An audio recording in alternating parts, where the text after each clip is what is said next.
Hello, Facebook. Thank you all for coming out. Thank you for your support on this gloomy day filled with rain.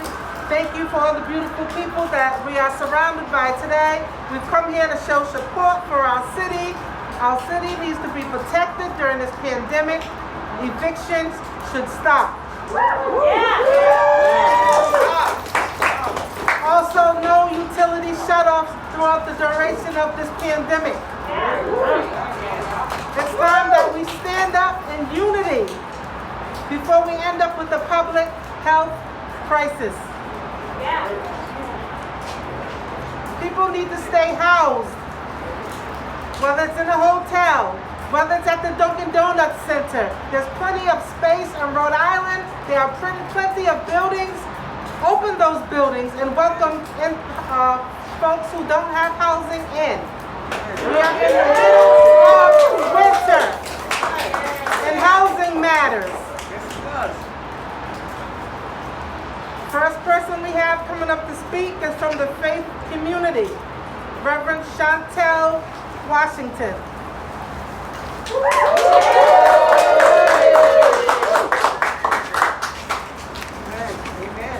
Good afternoon, everyone. Good afternoon. My name is Reverend Chantel Washington. I am the interim executive minister for the Rhode Island State Council of Churches. I come today to talk to the lawmakers, the people who are in legislation, to call your attention to the fact that the pandemic that is happening in our state, in our world, is something that is affecting a large scale of people. We're all having loss. We're all struggling in ways that we haven't struggled before. The homelessness issue is more than an issue. It is a problem. It is going to increase exponentially if we do not stop evictions from happening.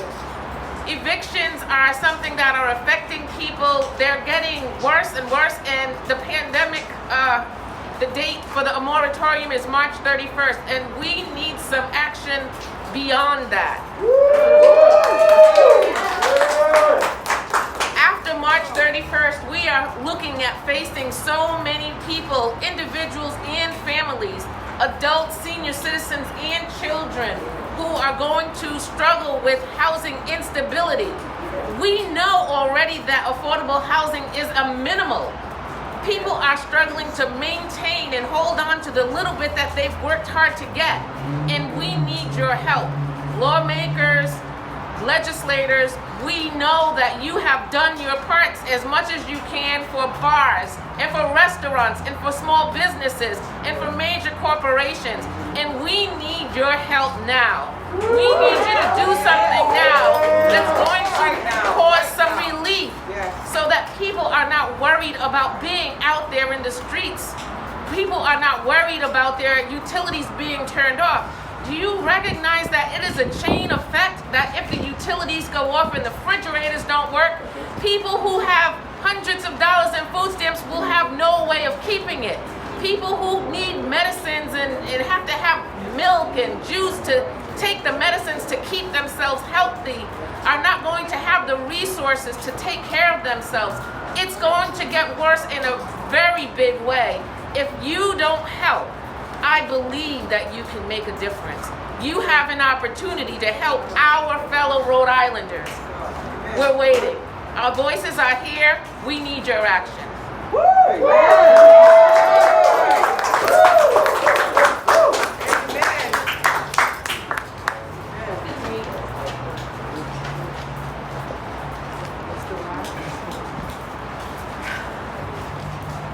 So you've heard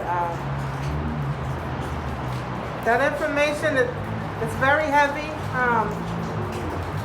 and it's something that needs to be done. Also, we're addressing incoming Governor Dan McKee. It's entirely too quiet, and why protections aren't talked about right now, and why the CDC moratorium has been every 30 days and left tenants, landlords, and homeowners to worry.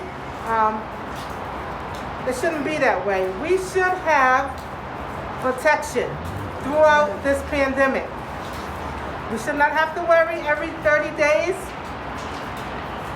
We should not have to worry. Our city needs to band together, and our utilities should stay on. National Grid, this message is for you. Keep the lights on. Woo. Next we have State Representative David Morales.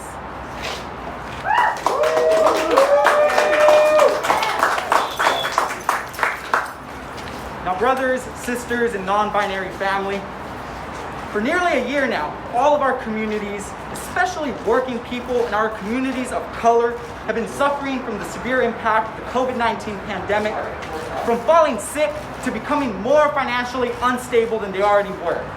And this is evident, as 1 in 4 Rhode Island families were food insecure this past winter.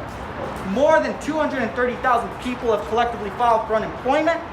Dozens of small businesses have been forced to close down, and over 100,000 people in our state have been infected with COVID. So now, more than ever, we need our state government to urgently act and pass policies that protect our neighbors and provide the relief that we desperately deserve. This includes a moratorium on evictions, foreclosures, and utility shutoffs.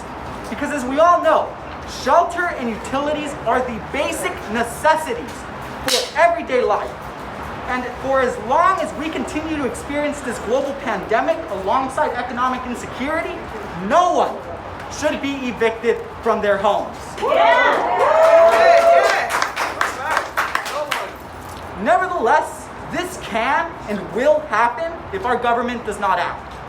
Decisions and/or a lack of decisions have consequences. And if we fail to place a moratorium on evictions, foreclosures, and utility shutoffs, there will be deadly consequences, as people will be forced to lose their homes, basic electricity and gas at no fault of their own. After all, how do we expect people to pay their bills in a timely manner when their hours have been reduced, their incomes have fallen, and they're struggling to recover? Let's be clear, there are no bootstraps to pull yourself up from during these times. And as a government institution, it would be shameful if we kicked people while they're already down. So while public policy does not always prioritize empathy, we are gathered here today to demand it.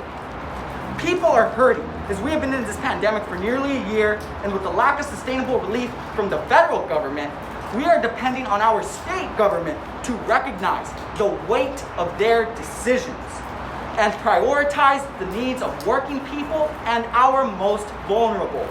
Together, we are going to protect our neighbors. Thank you.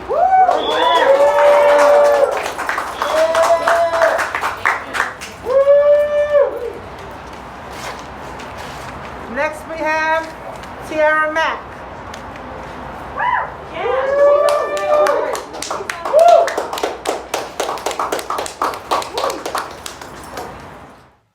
Hi, everyone. Thanks for joining us for this housing gathering where we remind our state and our elected officials that housing is a human right. COVID-19 has highlighted what many Rhode Islanders have felt for years. Our systems do not work for the working class or the working poor. We have communities and families that when the pandemic hit, they had to make tough decisions between paying for food or paying for rent or paying for medicine, food or their energy bills, and countless other tough decisions that are the product of our state not viewing housing as a human right. There is no money is no longer a suitable answer. We cannot afford it is a response that leaves those in our community unhoused during a global pandemic.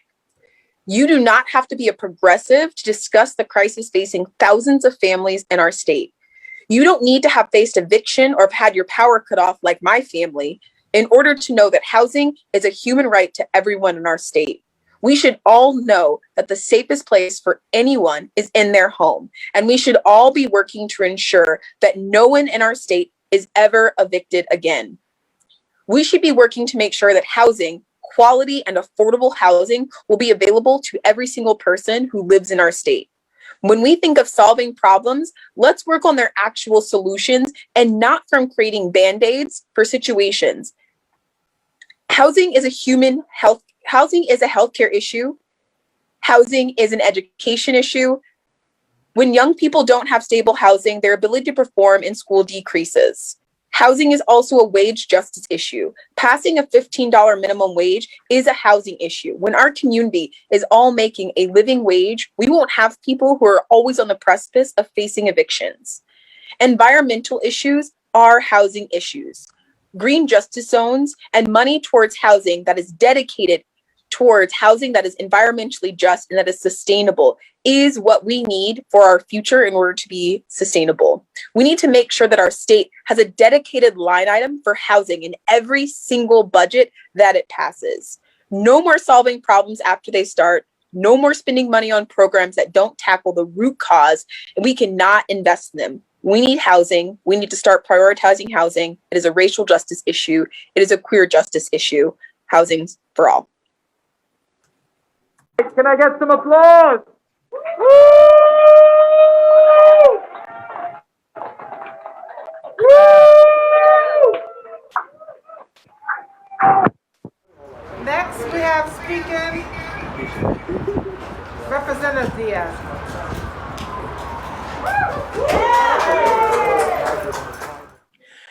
Good afternoon. I wish can be there with you addressing this important issue.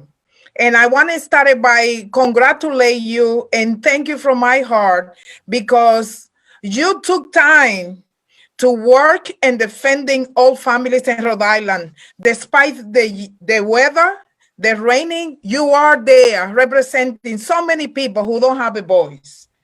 As was mentioned, State Rep Grace Diaz, and I'm so pleased to introduce the House Bill 5309 and pleased to support the Senate Bill 183. But before I give you my remarks and my support to this important issue, I would like to say some thank you because we are here today because a lot of brave people like you, we are here because the Direct Action for Rights and Equality, who is part of the organization that organized this event. We are here because State Representative David Morales, Senator Tierra Mack, and my good friend, Senator Dana Ewer. And we are here because we care about Rhode Island. When issues arise in very difficult times like COVID, we know who will be affected. The poor people, the people who don't have access to good job, people who depend on limited income, people who depend on housing. And that is why we're working so hard. We want to be sure that the law is fair to everyone. House Bill 5309 address the reconciliation between tenants and landlords. We wanted to be sure that there is a conversation, somebody mediating between tenants and defender rights and landlord not to lose the property. We want to be sure that the judge has somebody dedicated with resources to help tenants, to help landlord, to be sure that the most basic and important thing for family housing is available for them and they not be evicted. I'm a state representative from a very low income community. And I heard from my constituents across the state how difficult it is during the COVID pandemic to maintain the home and the roof over the family. We as a legislator have the obligation to help those families. And I'm here to ensure that every family in Rhode Island come with my work, working hard, that no family in the state be evicted and now and homeless because this emergency situation. So please ask your neighbors, people, everybody who care about families and low-income families especially to join us, to work hard, to be sure that House Bill 5309 and Senate Bill 183 pass because it's a time of crisis, but it's a time for love and support. So thank you so much, and please be safe because we have a lot of work in front of us. Thank you.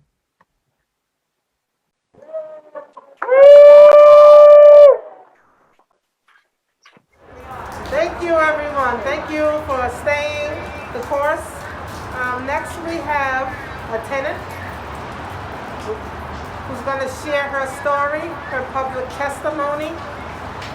Her name is Sheila Robertson.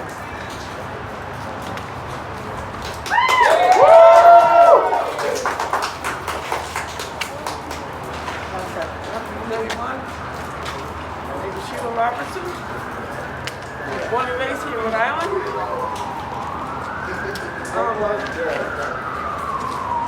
I've been moved 15 times because the landlord that I've had either come and tell me they're selling the house. I had Section 8 at one time. And the landlord that I had, I waited 10 years to get a Section 8. I had until June the 6th of '92 to get an apartment. I found an apartment between Westminster and Broadway, in the West Broadway area. I lived in this house 5 years. My doorbell rings. It's the owner of the house. I'm selling the house. I looked at him this face, I said, look, I waited 10 years to get in a Section 8 apartment, and I lived here 5 years. You're getting ready to sell the house? I ended up moving into Federal Hill. I done lived in 15 neighborhoods. Now I'm in my 15th neighborhood, my 15th housing. I'm going through, this shouldn't even be happening. I recently was homeless. I ended up at Crossroads. And that was my first time. My daughter that was living with me, her and I was at Crossroads. I said to my daughter, when I hear to make friends, we're here to get out. It was a first time experience for both of us.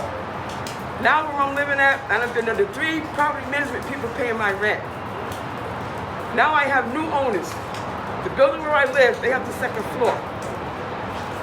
Now they've been trying to get me out September of 2018 in September and November of last year. No, 2019, sorry. I'm letting these people know that you're not stressing me because I got God in my life and they're supposed to be church people. I'm like, you know what, I've been in a homeless situation I'm not gonna go into again, but this state needs to put money where it belongs. Jobs and houses for people. No one should be living off the street. No one. I mean, I've seen the changes in this state, but the money ain't going where it's supposed to be going. It needs to be going to housing jobs. The homeless situation is getting worse. Even you have young people out here sleeping on the streets. It's not fair. We all have a life to live. We really do.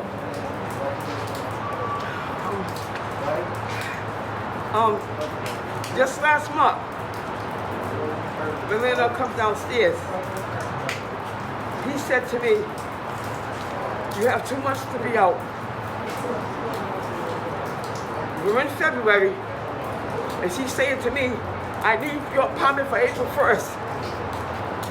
I already let him know that since they've been upstairs, I've been calling around the places. I've got people not responding to me back, but I let my landlord know I am not going back to no more shelters. You're not gonna put me out in the street like I'm trash. I'm a human being. I meant to say this, but I should have mentioned it in the beginning. I am also a former member of DARE.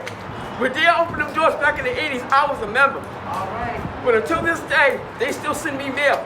My mail, my name is still in their files. And I just want to say, thank God for those of us who are still on earth. Thank God for the doors will continue to be open at DARE. Because DARE has come a long ways. I've been on a lot. When I was with DARE, I maybe been to a lot of their actions, meetings. One year I was a chairperson of a group that we had at DARE. And I feel like this, I need to get back into DARE. Because I know that a lot of members that we had in DARE are passed out. But as long as them doors are open,